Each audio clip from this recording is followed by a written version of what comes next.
Hi darling. ఈరోజు మనకి IPL eliminator match ఉంది కదా. ముంబై ఈసారి కొట్టిన బోర్ కొట్టి ఉంటుంది. ఈసారి పంజాబ్ గెలుతుందా? అంత లేదు, ముంబై గెలుస్తుంది. నో పంజాబ్ గెలాలి.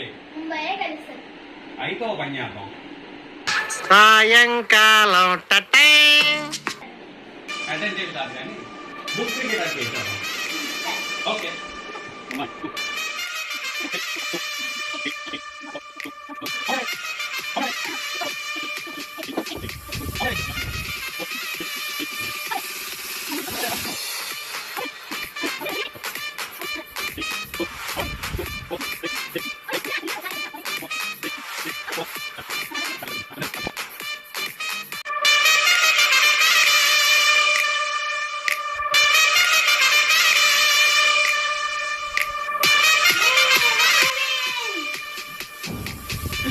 మీరు ఆరోసారి మరోసారి కప్పు గెలిచారు. మేము ఇంకోసారి అభిమానులు మనసు గెలిచాం.